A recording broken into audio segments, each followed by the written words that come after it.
Hey everyone, my name is Matt. Welcome to my shop. Today is July 4th and this is my weekly shop update.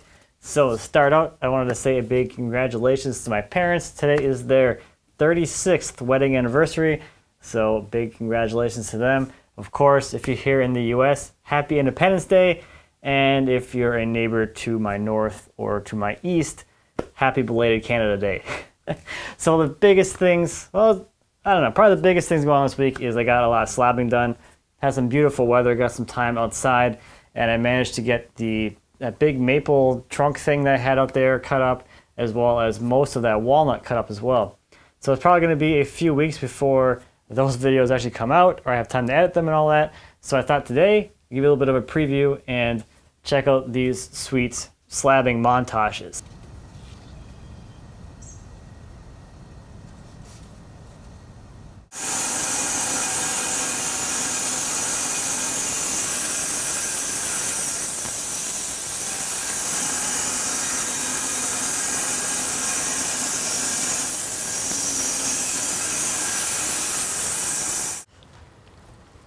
That crotch figure. That means the next one's gonna look even better. We're just getting into it right now.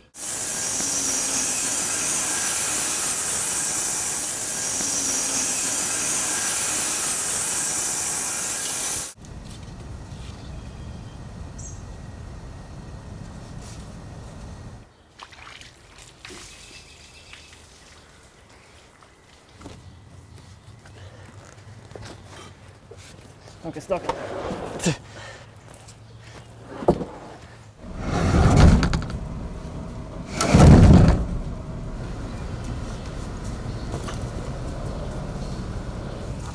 It's kind of a wavy thing going on there. Oh yeah.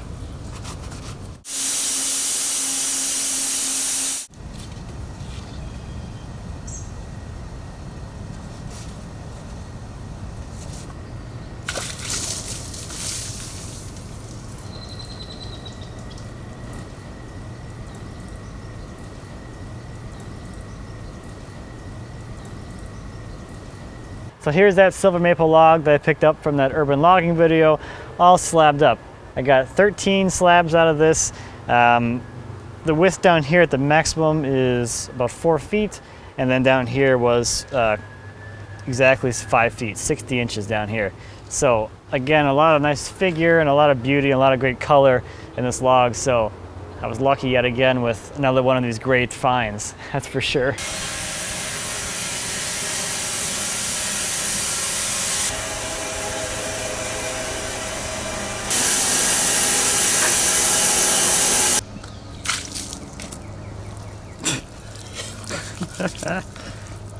Oh, that's cool.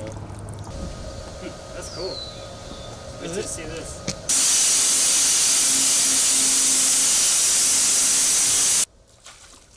Oh yeah. Oh, that's sweet. That's it. Oh yeah.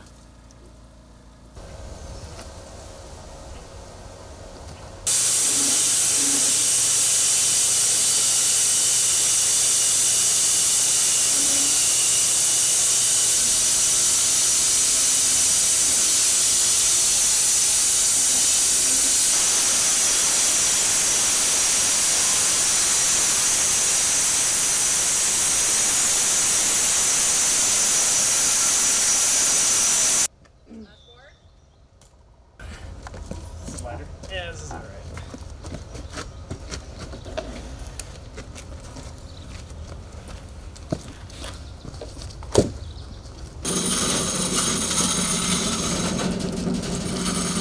And here is that walnut. Brandon's gonna come by and pick this stuff up tomorrow. He's gonna save this for some of his own projects. But this stuff was absolutely beautiful. I do have a sweet spot for walnut. So the majority of the length, I think, was about 28 inches on average for the base section of the trunk.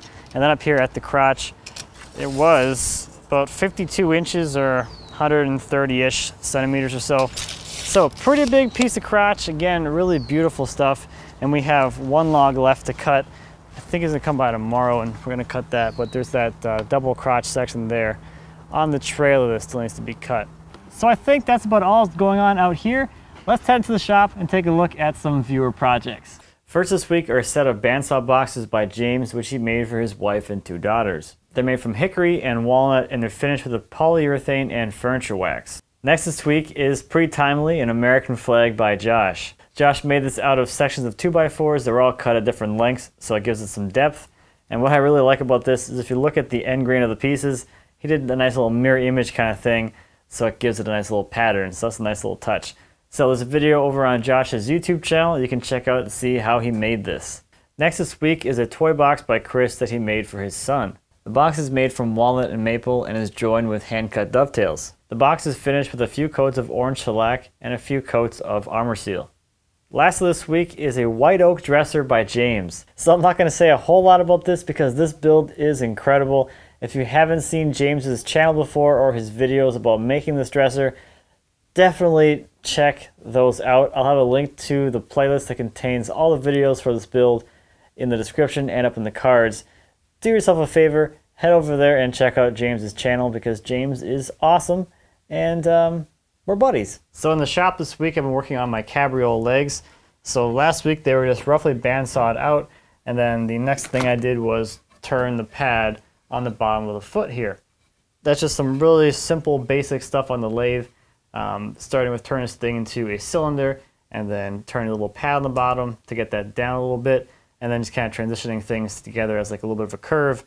So super basic stuff there. And then the next thing is the block up top needs to be cut out because this is way oversized still. So the final size is 1 3/4 inch square up there. So that goes over to the table saw, or you can do it with the bandsaw and just make the cuts to reveal the square stock there in the corner. And then I've just been working on shaping this thing down here at the foot and the ankle. That's kind of where I'm focusing my attention first, and then I'll kind of blend things up the leg. So that starts out looking like this again. So you have a lot of work to do down there to get the foot and the pad here kind of transition and looking a lot better than this. This is pretty clunky looking. So you can kind of see a before and after here. There's a lot of stock needs to be removed down here. The top of the foot needs to be pretty much flat and then transition up into the leg. And the leg down here at the ankle part is supposed to be round. So I've been doing a lot of the shaping with some rasps. I've been working with, I tried this thing. I got one of these Shinto rasps. This thing here. This is great if you have a lot of stock to remove and you don't really care about the surface finish. Even with the fine side, this thing is very coarse and very aggressive, which is nice, but I can only use it on like the very beginning stages of the shaping, and then from there I switched to a normal cabinet maker's rasp, and that's what I've been using to shape all of this. And so the idea here is that this all needs to kind of feather into the leg, and then the ankle needs to be round. The cabriole leg style that I'm going for is a round, like a totally round ankle transitioning into sort of a square knee. So the knee doesn't get much round over at all, just enough to break the edge, and then that round over essentially is tapered to whatever the full width is down here. So that's coming along quite nicely. It's been nice to be out here in the shop doing a little shaping. This isn't super, at least the way I've found out so far, it's not super complicated, but just kind of think about it a little bit and just start going at it. It's kind of fun. So one last thing on the Hive Boy, if you purchased that project, the videos should be starting this week, this Friday, with the introduction video, and then there'll be a video every week, or at least one video a week, until this thing is totally done. So look forward to that. So again, one last reminder, I'm going to be down in Houston this week on Friday and Saturday. There'll be a meetup on Friday, and then on Saturday I'm doing 6 sessions throughout the day with the Woodworkers Club of Houston. So if you want to come out and see me or check out one of my little session things, there'll be more information about that down in the description. Looking forward to meeting everybody down there. So that's all I have for this week. Thank you as always for watching. I greatly appreciate it. If you have any questions or comments about anything I talked about today or anything here in my shop, please feel free to leave me a comment. As always, I'd be happy to answer any questions you might have. And until next time, happy woodworking.